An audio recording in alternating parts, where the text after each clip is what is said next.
And speaking of pointless movies, that brings us to our midway point with the number 6 bottom movie I saw this year, Dracula Untold.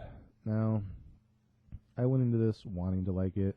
Some people that saw it prior to me said it was so boring. I was like, oh, come on, you're not giving it a chance, right? Now, unfortunately, it wasn't so much that it was boring as much as just like Annabelle, it was pointless. You can't. First of all, they call it Dracula Untold, and I understand that it was called Dracula Year Zero in other areas, but here it was released as Dracula Untold, and the story, unfortunately, had been told before.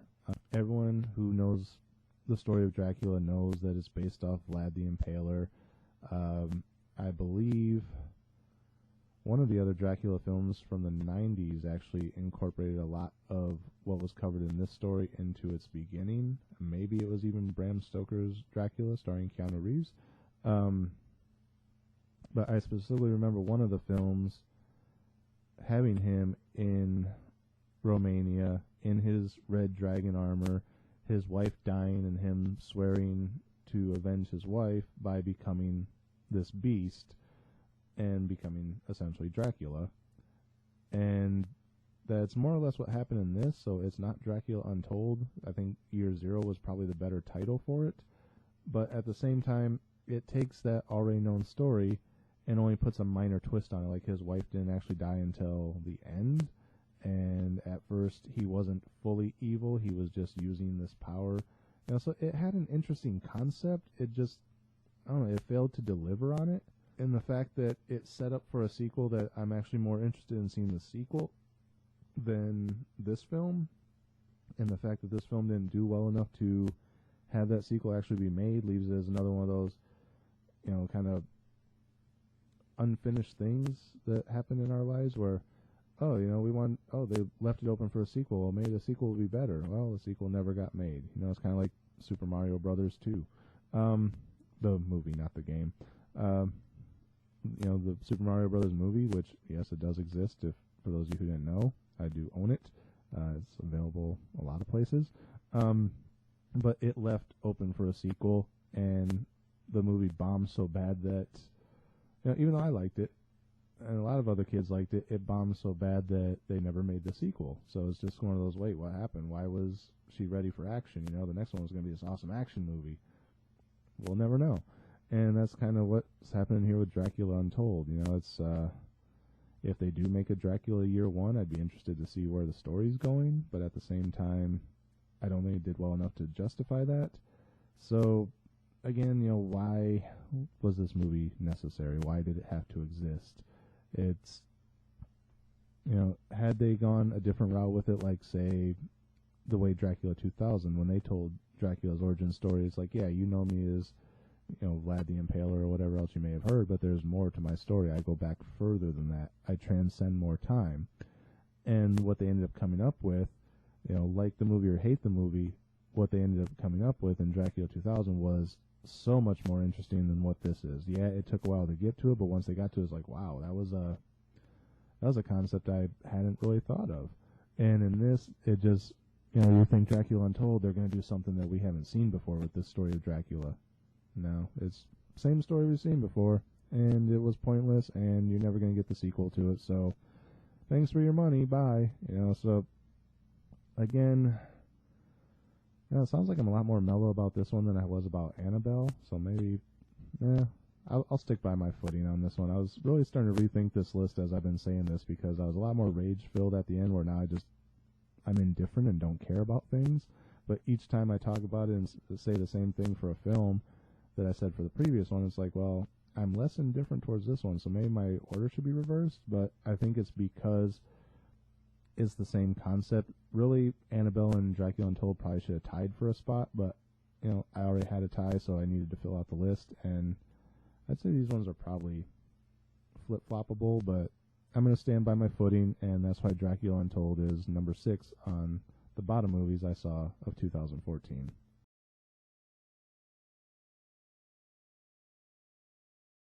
Okay, we're in the home stretch now, so the number 5 spot on my list this year goes to A Walk Among the Tombstones. Now, earlier when I was saying that I was trying to remember a film and I ended up remembering the premise of November Man, this is the film I was talking about. That's how much I honestly forgot about this film. And maybe because it was the exact same premise of the November Man, but told differently. Don't get me wrong, I love Liam Neeson, him doing action films like Taken and whatnot. They're usually great films, but this one, I don't know if they were just trying to be, they were following too closely to a format that was just getting kind of boring at this point, or if it's because they were trying to be artistic about it and tell this real in-depth dramatic story and just couldn't pull it off. So yeah, just like the November Man, it starts out with he's hired by this guy to go kill these people, and then the ending comes around to where there's a child involved and he's trying to save the child, and which is why when I was thinking about this movie and I was remembering November Man, I wasn't far off. I was remembering the right concepts, just the wrong characters. So it's essentially the same movie, and I think that's might be why it's ranked a lot lower, because one, it was forgettable, more forgettable than the November Man, and two, it followed the same premise. Another thing I really didn't like about this movie, I still have to say, was the ending. Like I said, they were trying to be kind of artsy about the ending, and I think had it been a better director or better cinematographer, they might have been able to pull off what the emotion that they were trying to relate with it. But they missed the mark. I mean, the ending is, after all this, he goes home and goes to sleep. And, like, they were trying to do something so much more emotional with it, and it's just like, really? That's how you're going to end it? After all that, he just goes to sleep? It's like if I just let, okay, well, here's the number 5 position, and that's it. I just went to sleep. It's like, you'd be like, wait, what about the rest of the list? There's 5 more to do. No, I'm not saying there was more that should have been done in the movie, because it ended at the right spot. It's just such a crap ending. You're trying to be artsy, and you weren't. The whole thing just, which is why it's ranked so much more lower than the November Man by 4 spots. So, yeah. And like I said, it's overall just a forgettable movie. Like I said, with Deliver Us from Evil, that was a forgettable movie, but I didn't really find any flaws in it, other than the liberties they might have taken with it being based on a true story, where this, I did have flaws with it, and that's why it's ranked number 5 on my list of bottom movies I saw in 2014.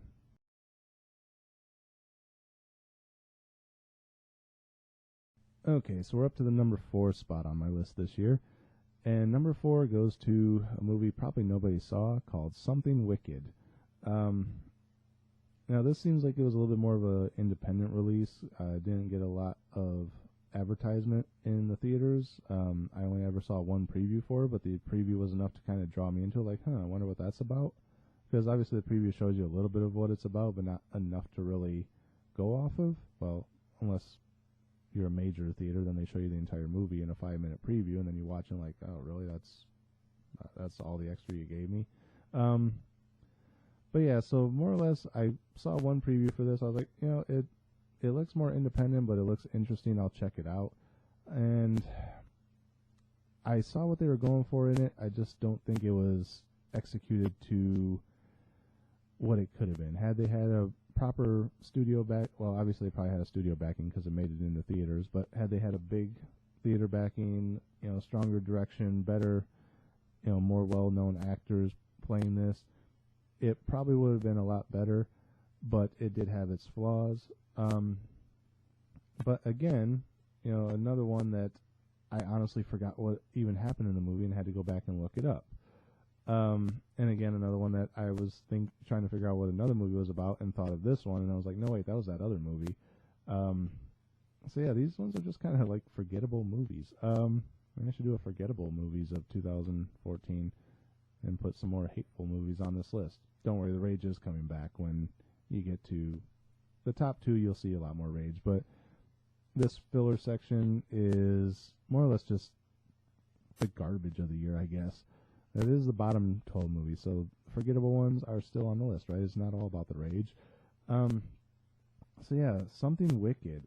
Yeah, it started with a strong premise, and by the time you got to the ending, the twist was like, it was just so off the wall. And it's like, really?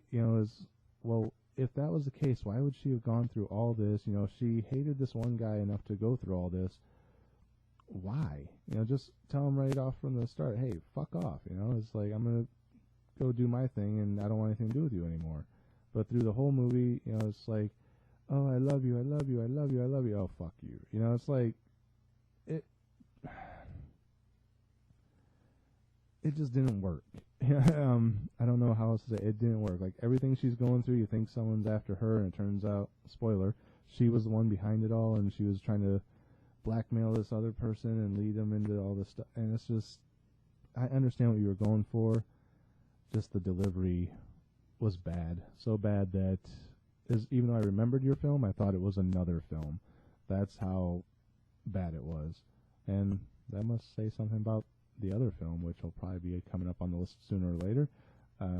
Probably sooner, because we only got 3 left after this one. But yeah, so anyway, I saw what you're going for, but you really, really, really missed the mark. And that's why Something Wicked is number 4 on the list of bottom movies I saw 2014.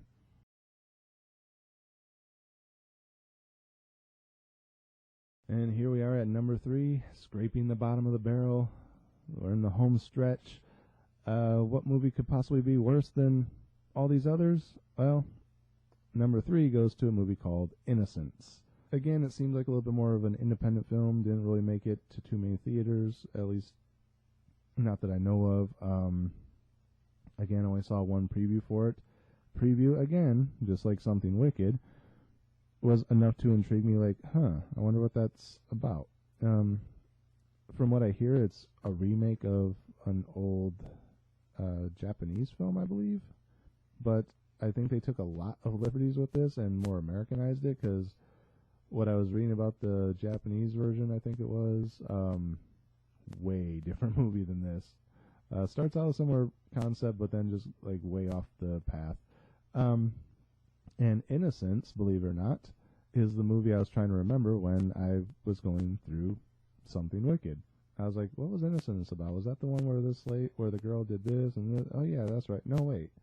That was Something Wicked. And then I had to look up Innocence, and I actually had to do almost as much research into Innocence to find out what the hell this movie was about as I did into Deliver Us from Evil. But, unlike Deliver Us from Evil, this movie just had so much wrong with it. As the girl goes to the school, everyone's against her for no reason other than she's the new girl, and maybe that the one girl's kind of against her, I think, because she's white, which didn't make any sense.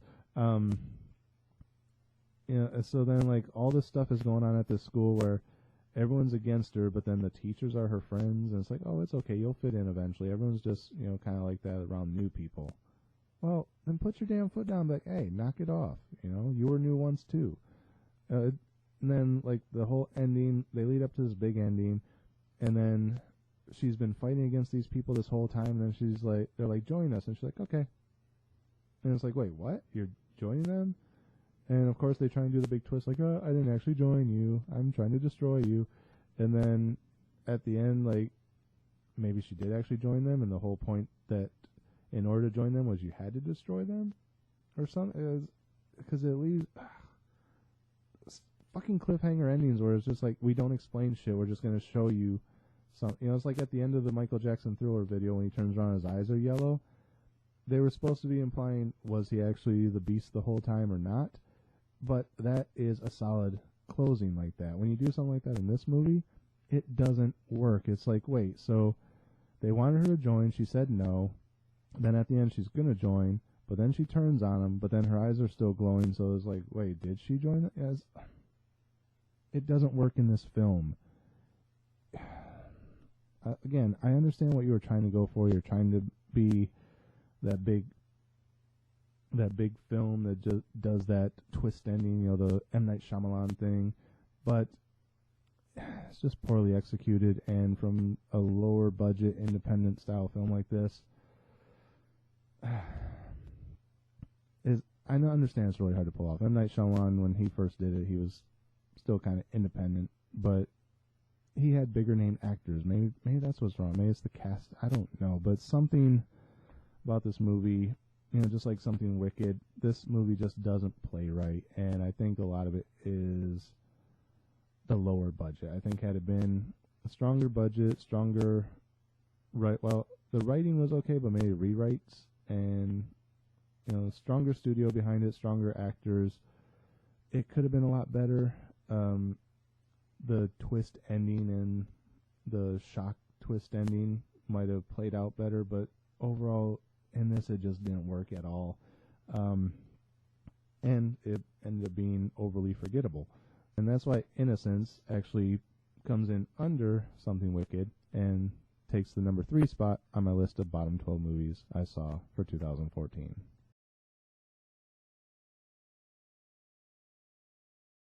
Alright, here we are at the number 2 position, and you guys wanted the rage, here it comes. Number 2 position on my list this year goes to Lucy. Now you may be saying, oh, come on, man, it was Lucy. It starred Scarlett Johansson. You said, the last couple movies, if they had bigger actors, they might, yeah. Here's the problem. Scarlett Johansson in a solo action movie.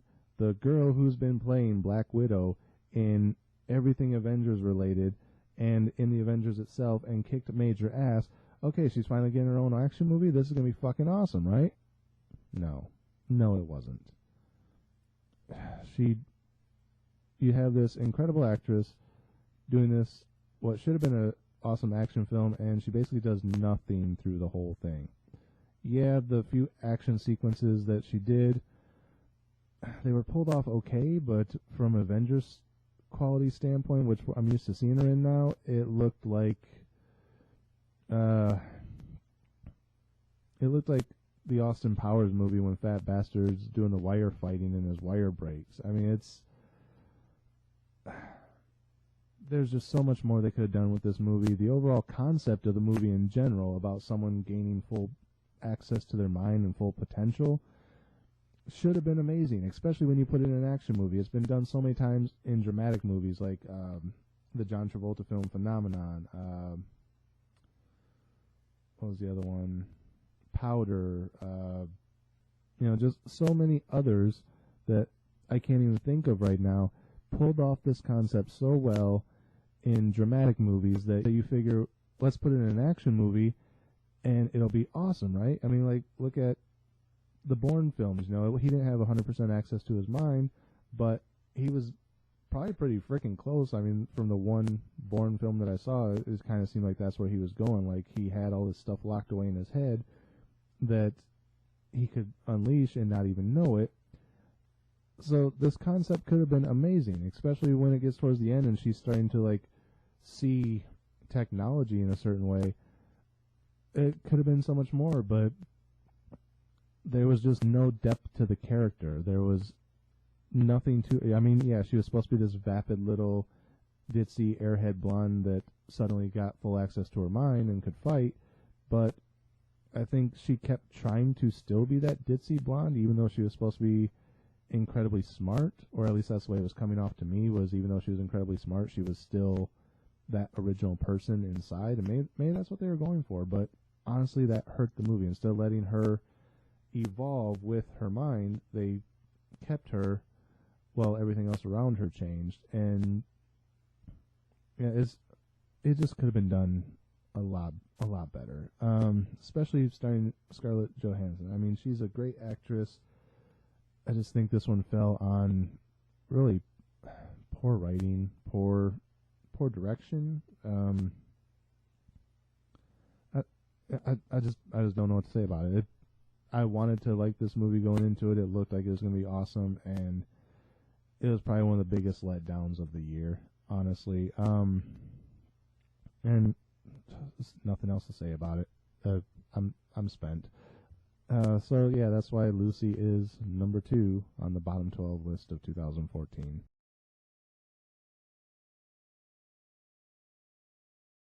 Okay, so here we are, number 1, bottom of the barrel, bottom of the list.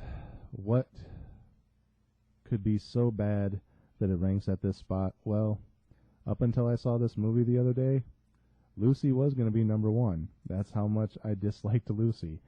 But after I saw this the other day, number one spot on my list this year goes to Exodus, Gods and Kings. Now, normally... Now, first thing I want to point out is I'm not ranking this low because it's a biblical film, because I love biblical films. Look at my name, for Pete's sake. I love films like In the Beginning, The Ten Commandments, so many others I can't even name right now. I went into this wanting to like it. I was like, okay, it's a fresh take on the Exodus stories. Is it going to be as good as Ten Commandments? Is it going to be better than Ten Commandments? And honestly, if you want to watch an Exodus story, go watch the Ten Commandments. It's old, but it's so much better than this. Where do I even begin with this thing? Well, first of all, the poster is misleading, because when you see the poster, everything's in black and white except for hints of color. I was like, oh, maybe they're going to do like a stylized comic book version, kind of like Sin City or 300, maybe they're going that route with it. Then I saw the preview, full color. Okay, well, it looks like it's going to be a pretty cool action version of the Exodus story, so let's check that out, see where they go with it. No action in this film. It had like maybe 2 action scenes, if that, maybe 1.5, and neither one of them was worth a damn. It's like they were over in like half a minute, served no purpose to anything. The overall thing that I really despised about this movie is how boring they made the story. The story of Exodus, yes, it's what it is. There's not much you can do with it. But you're making a movie adaptation. Take liberties with it. You're in Hollywood. That's what you do with everything. You take liberties with the stories you write. So if you're doing it in every other movie, why stay so faithful to the source material for this version? And it's not even so much that they stayed faithful to the source material, because as we've seen from the Ten Commandments and other things, you can stay with the source material of the Bible and still have a decent film. The thing is, they were trying to, let's not focus on all the things that people already know about this story. Let's focus on everything in between those moments. So, yeah, we'll get to the plagues and everything, but let's talk about everything that happened until then, and then we'll just slightly gloss over the plagues. And everything that happened in between then, yeah, some of it's detrimental to the story. Others is just like, oh, well, let's build the city now. And it's like, okay, so you have this planning meeting in the middle of the movie, and it's like, why is this here? You could have glossed over this in like a second, but they spend 15 minutes on it. And then when it comes to the plagues, it's like, oh yeah, so there was these 10 plagues, and then, then Pharaoh's son died, and then everything else happened. It's like, show that. Yes, it's the part we already know, but that's the meat of this movie, and it just wasn't there. And and with such good actors as Christian Bale and some of the other guys that are in here, I've seen them in other things, and they're normally good actors, but this movie was just so damn boring.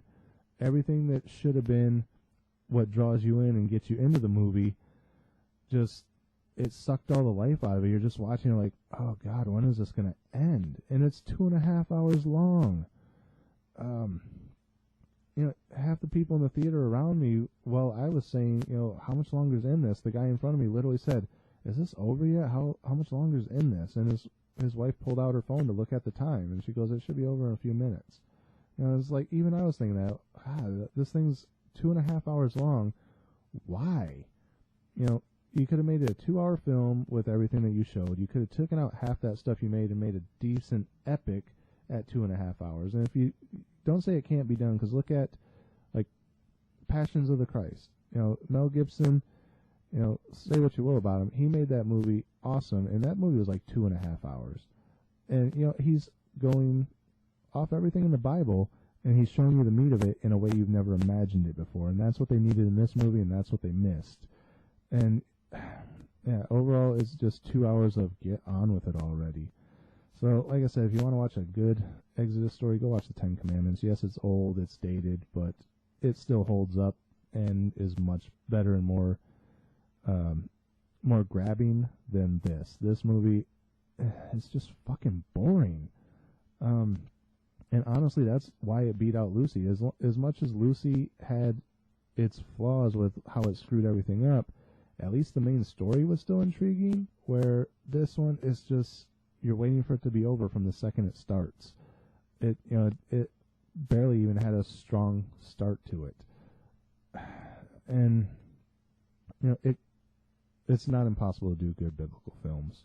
It's not impossible to take liberties with the story. No one's going to be that upset about it. But the fact that you did none of that and actually found some way to make what people already consider boring stories even more boring, that's why Exodus, Gods and Kings is number 1 on my list of bottom movies I saw in 2014. And so there we have it. The bottom 12 is done. Top 12 is done. It's probably somewhere on the site. If you haven't watched it already, go watch it. You'll be able to see me smile a lot more. And, yeah, so that's it for now. Not sure when I'm going to get back around to seeing movies this year.